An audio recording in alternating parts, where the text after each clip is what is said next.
자, 여러분들 사형리에 대해서 들어보셨습니까? 사형리란 하나님과 사람 사이에 네 가지 영적 원리를 말하는 것입니다. 자연계에 자연의 법칙이 있듯이 하나님과 우리 사이에도 네 가지 영적 원리가 있습니다. 그 첫 번째 원리는 하나님은 우리를 사랑하고 계시며 우리를 향한 놀라운 계획을 가지고 계시다는 것입니다. 요한복음 3장 16절에 하나님이 세상을 이처럼 사랑하사 독생자를 주셨으니 이는 저를 믿는 자마다 멸망당하지 아니하고 영원한 생명을 얻기 위함이라고 말씀을 했습니다.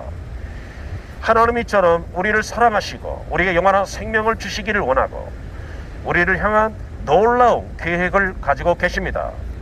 요한복음 10장 10절에 도적이 온 것은 도적질하고 죽이고 멸망시키기 위함이라고 했습니다. 여기서 말하는 도적은 누구를 말하는 것입니까? 바로 마귀를 말하는 것입니다. 마귀가 이 땅에 온 목적은 사람을 하고 죄를 짓도록 유혹합니다. 죄를 짓기 위해서 그 영혼을 도둑질하고 죽이고 멸망시키려고 온 것이 마귀의 사명인 것입니다. 그런데 예수님은 이 땅에 왜 오셨습니까? 사람으로 하여금 생명을 얻되 더 풍성한 생명을 얻기 위함인 것입니다. 자, 이 풍성한 생명이란 부자가 되는 생명을 말하는 것은 아닙니다. 바로 예수 그리스도를 믿고 죄사함 받은 생명, 하나님의 자녀가 된 생명, 영원한 생명을 얻고 그 확신 속에서 오는 하나님의 주시는 기쁨, 평안, 행복인 말입니다. 인생의 의미를 깨닫는 것입니다. 이 땅에 참으로 의미 있고 행복한 삶을 살다가 하나님 나라 들어가는 것입니다. 자, 왜 그런데 대부분의 많은 사람들이 이 하나님의 사랑과 우리를 향한 그분의 놀라운 계획을 알지 못할까요? 그것은 바로 우리의 죄 때문에 그렇습니다. 하나님께서는요, 우리 인간을 창조하셨을 때 하나님과 우리 사이에 서로 교제가 있도록, 사귐이 있도록 그렇게 만드셨습니다. 그러나 하나님과 우리 사이에 죄가 들어오게 되었습니다. 죄로 말미암아 하나님과 우리 사이는 멀어지고 말았던 것입니다. 이 죄 때문에 그래서 하나님의 사랑을 잃어버리게 되었습니다. 우리를 향한 놀라운 계획도 알지 못하게 됐고 풍성한 생명도 누리지 못하게 되었다는 것입니다. 그러나 죄로 말미암아 하나님을 떠난 인간들의 마음속에는 영혼을 사모하는 마음이 있습니다. 영원한 절대자, 영원한 생명을 구하려는 마음이 있습니다. 사람들이 만들어낸 종교 그리고 철학, 도덕적 선행과 고행을 통하여서 영원한 생명을 얻어보려고 노력하려고 애쓰고 있지만은요, 어떤 선행을 가지고도 철학과 종교를 가지고도 인간은 영원한 생명을 얻을 수가 없는 것입니다. 왜냐하면요, 인간의 본질적 문제는 죄악에 있기 때문에 그렇습니다. 이 죄악의 문제를 어떻게 해결합니까? 바로 하나님의 아들 예수 그리스도가 이 땅에 오셨습니다. 피 흘림이 없이는 죄 사함이 없다고 말씀했던 것처럼 예수 그리스도는 이 땅에 오셔서 우리를 죄와 사망과 저주와 지옥에서 건져내시기 위하여 피 흘려 죽으셨습니다.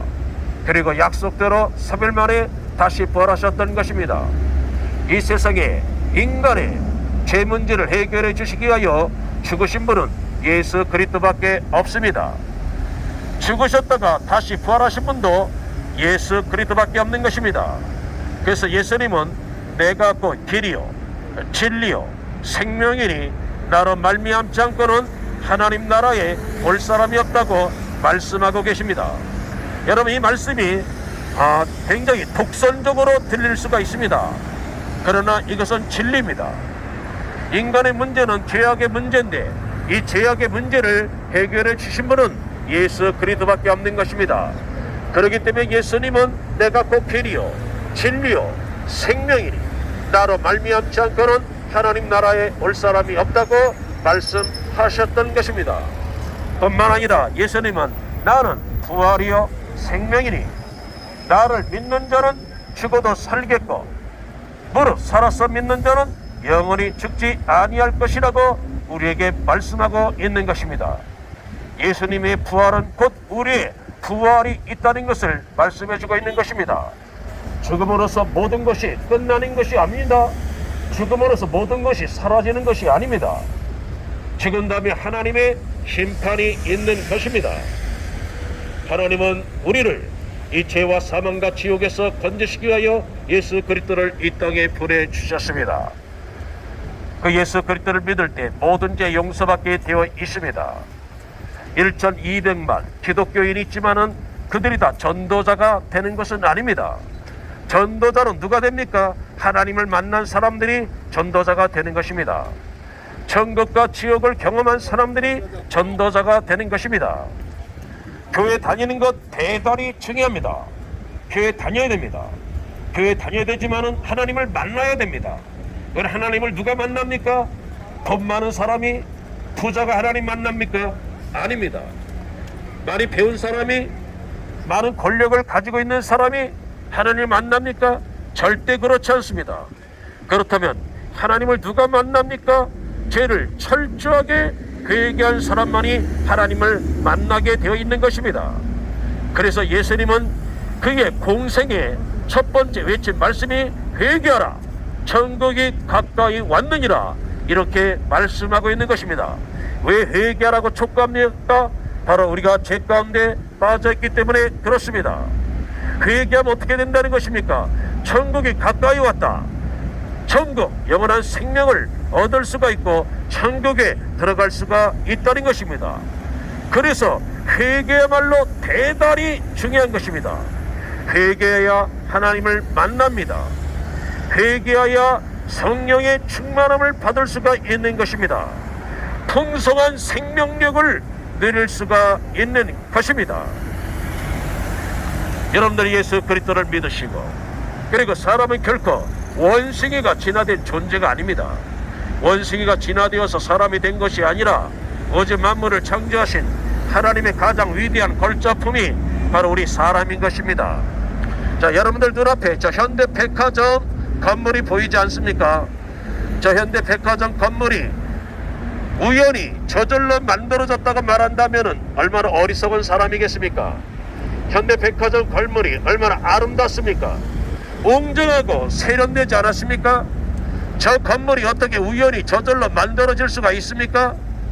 전문가에 의해서 설계되었고 전문가에 의해서 지어졌던 것입니다. 마찬가지로 저 하늘과 바다와 땅, 산천, 초목, 우주 만물을 창조하신 분이 누구십니까? 전지전능하신 하나님이신 것입니다. 이 우주 만물을, 이 지구를 누구를 위해서 만들었습니까? 바로 우리 인간을 위해서 만드셨던 것입니다.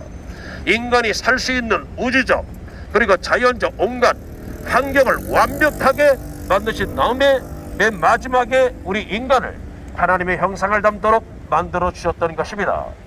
그래서 사람은 결코 원숭이가 진화된 존재가 아닙니다. 여러분들 네이버에서 한국창조과학회라고 검색해 보십시오. 거기 보면은 과학적으로 하나님의 창조가 과학적으로 지금 다 입증되고 있는 것을 보아 알 수가 있습니다.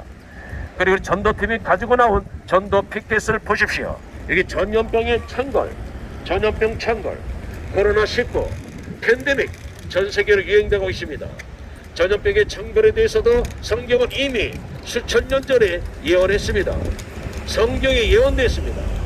세상의 종말의 때와 예수님이 다시 오실 때에 나타날 현상, 징조들 중에 하나가 전염병의 창궐, 나라와 나라, 민족과 민족끼리의 전쟁, 그리고 지진과 기근, 성적인 타락, 도덕성의 붕괴, 인간성의 말살, 자연의 재앙, 천체의 변화, 이 모든 것들은 성경에 예언되어 있는 것입니다.